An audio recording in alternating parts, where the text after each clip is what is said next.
The iron-gray heights of the Montana timberline were never known for mercy. But that winter, the mountains seemed intent on burying everything alive. The wind didn't just howl. It screamed with a vitriolic pitch, carrying shards of ice that could strip the paint off a freight wagon. Inside a jagged timber shack nestled in the lee of Blackwood Notch, Daniel sat by a hearth that was losing its fight against the draft. Daniel was a man carved out of old cedar and iron. A former scout for the long-distance freight lines, he had spent a decade watching the frontier swallow up the weak and the unlucky. He had retired to this high-altitude isolation not for the view but for the silence. In the silence, he didn't have to hear the ghosts of the men he'd killed, or the family he'd failed to save. He sat on a low stool, the rhythmic scritch rasp of a whetstone against his hunting knife, providing a lonely counterpoint to the storm. He was reaching for a piece of dried jerky when a sound fractured the rhythm of the wind. Tell us where you're watching from. If these Western stories move you, share them. And subscribing helps us keep bringing new stories to life. It wasn't the groan of the roof or the snap of a frozen branch. It was a knock. 3 distinct heavy thuds against the reinforced oak of his door. Daniel froze. His hand didn't go for the jerky. It drifted toward the Winchester 1873 leaning against the fieldstone chimney. In the notch, a visitor after dark was either a man looking to die or a man looking to kill. He stood, his knees popping like dry twigs, and moved to the door. "State your business or keep walking," Daniel growled, his voice rusty from weeks of disuse. "The cold is a slow killer." A woman's voice drifted through the cracks, thin but sharp with a mother's iron. "My children have no more breath to fight it. We seek only the edge of your fire." Daniel's jaw tightened. He knew the politics of the valley below. The territorial governor had authorized clearing parties, and the local militias were using the winter to hunt down any Shoshone families who hadn't made it to the northern reservations. To open that door was to forfeit his neutrality. It was to invite the wrath of men who saw kindness as treason.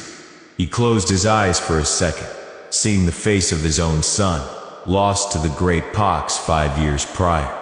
He remembered the boy's small hands turning blue.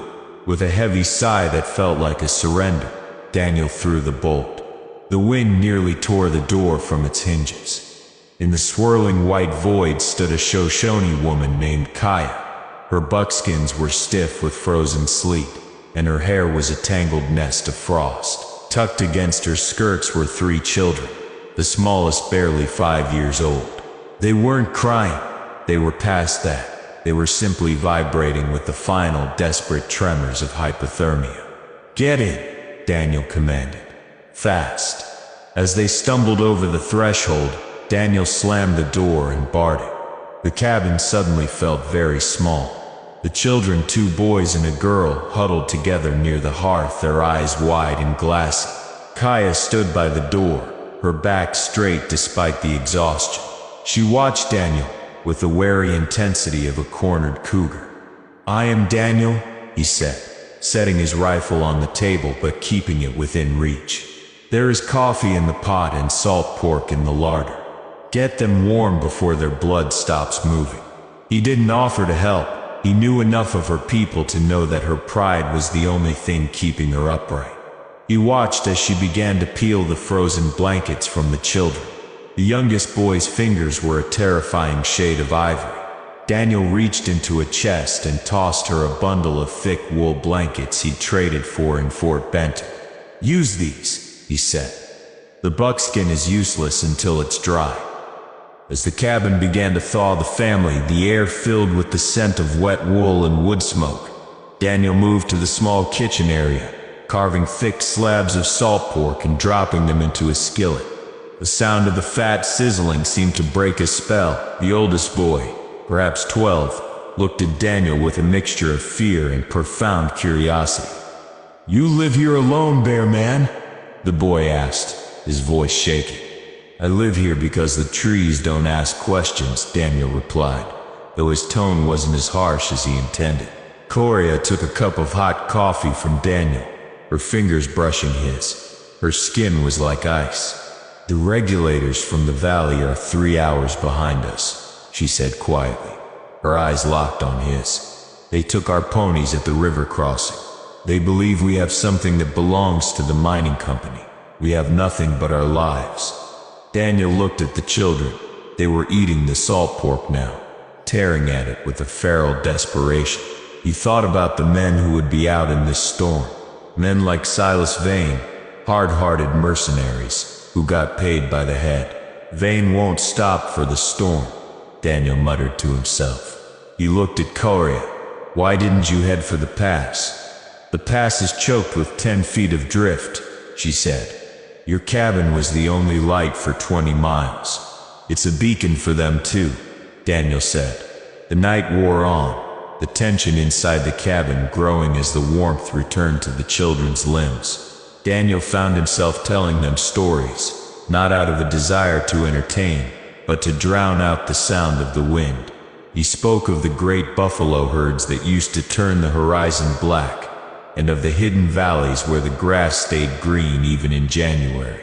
In return, Coria spoke of the world she was trying to reach, a sanctuary in the north where her sister's people lived. As she talked, Daniel saw the woman behind the survivor. She was a teacher, a healer, and a mother who had watched her village burn. "I had a boy," Daniel said suddenly, the words escaping before he could stop them. "About his age," he pointed to the youngest. "The fever took him. Then it took my wife. I thought if I climbed high enough, the world couldn't reach me to take anything else." Coria looked at him with a gaze that seemed to strip away his armor. "You are not hiding, Daniel. You are just waiting for a reason to come back." The moment was shattered by a sound that wasn't the wind. It was the sharp, rhythmic clop thud of horses struggling through deep snow. Then the jingle of a silver bit. Daniel stood up, his movements fluid and certain.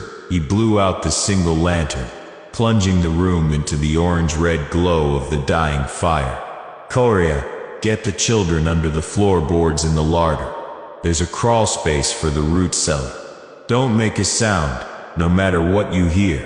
Daniel, go." He grabbed his Winchester and a bandolier of shells. He stepped out onto the small covered porch, the cold hitting him like a physical blow. 3 riders were visible in the pale moonlight, reflecting off the snow. They were specters in heavy duster coats, their faces masked by wool scarves. The lead rider, a man with a distinctive silver-inlaid saddle, Silas Vane, reined in his horse 10 yards from the porch. "Evening, Daniel," Vane shouted over the gale. "Hell of a night to be holding a grudge against the world. It's a better night for minding one's own business, Silas," Daniel called back, his rifle cradled in his arms. "We're looking for a Shoshone woman and 3 pups. They're state property now. We saw the smoke from your chimney. Move aside, and we'll be out of your hair before the frost bites." "I don't see any property here," Daniel said. "I just see a man on his own land holding a loaded weapon." Vane chuckled, a dry, raspy sound. "You always were a sentimental fool, Daniel, even when you were scouting. But this isn't the trail. This is the law. Step back, or we'll burn that shack with you inside it. Then we'll all be warm for the rest of our lives," Daniel replied. The violence was instantaneous.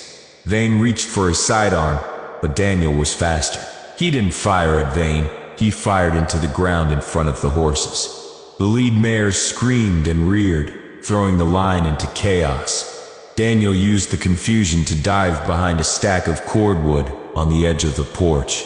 Bullets began to chew into the logs. The regulators weren't soldiers. They were bullies. They expected Daniel to cower. Instead, he began to methodically pick them apart. He fired a round that caught the second rider's shoulder, sending him tumbling into a snowdrift. "Give it up, Daniel," Vane screamed, firing blindly into the dark. Daniel didn't answer with words. He crawled through the snow, flanking the porch. He knew every rock and dip of this yard. He came up behind the third rider, who was trying to relight a torch to throw at the roof. Daniel didn't use his rifle. He used the butt of the Winchester, a single crushing blow that silenced the man instantly. Vane, realizing his backup was gone or bleeding, spurred his horse forward, trying to override the porch. Daniel stepped into the open, the moonlight catching the steel of his barrel. "The next one is for the silver on your saddle, Silas," Daniel said, his voice cold as the mountain air. "And the one after that is for your heart. Get off my mountain." Vane looked at the fallen men, then at the unwavering shadow of the man he'd underestimated. He knew Daniel's reputation. He knew that if Daniel decided a man was dead, the funeral was just a formality. With a curse that was lost to the wind, Vane turned his horse and fled into the white dark, dragging his wounded companion with him. Daniel stood in the yard until the sound of the horses was completely gone. He was shivering now, the adrenaline fading to leave a hollow ache in his bones. He walked back inside, his boots heavy with ice. Kaya was standing in the center of the room, holding his hunting knife. When she saw him, she dropped the blade and let out a breath she seemed to have been holding for hours. "They are gone," she whispered. "For now," Daniel said, moving to the fire to stir the embers. "But the sun will bring more." Vane is a coward, but he's a persistent one. He looked at her, and for the first time in 5 years the bear man smiled. It was a small pain thing, but it was there. "We need to get you moving before the light hits the valley. I know a trail through the old goat path. It's narrow, but the snow won't drift there. It leads straight to the northern plateau." "You are coming with us?" the oldest boy asked, creeping out from the larder. Daniel looked around his cabin, the silence he'd cherished, the isolation he'd built like a tomb. It looked small, it looked cold. "I think I've had enough of my own company," Daniel said. They left as the first light of dawn began to bleed across the sky, painting the peaks in shades of violet and rose. Daniel led the way, his Winchester across his back, breaking trail through the fresh powder. Kaya and the children followed in his footsteps, literally walking in the path he carved. As they reached the summit of the notch, Kaya paused and looked back at the small cabin. It was a tiny speck against the vast, unforgiving wilderness. "You saved us, Daniel," she said. "No," Daniel replied, looking out toward the northern horizon, where the world felt wide and full of terrifying, beautiful possibility. "I think you just reminded me that I was still alive. The frontier was still harsh, the regulators were still out there, and the winter was far from over." But as the sun finally climbed over the ridge, the warmth that hit Daniel's face didn't come from a hearth. It came from the realization that for the first time in a very long time, he was a man with a purpose, walking toward a tomorrow that he helped create. They disappeared into the timber, 5 shadows against the white, leaving behind a lonely cabin and a fire that had finally done its job. If you enjoy our Western stories, consider subscribing. It really helps us keep creating more for you.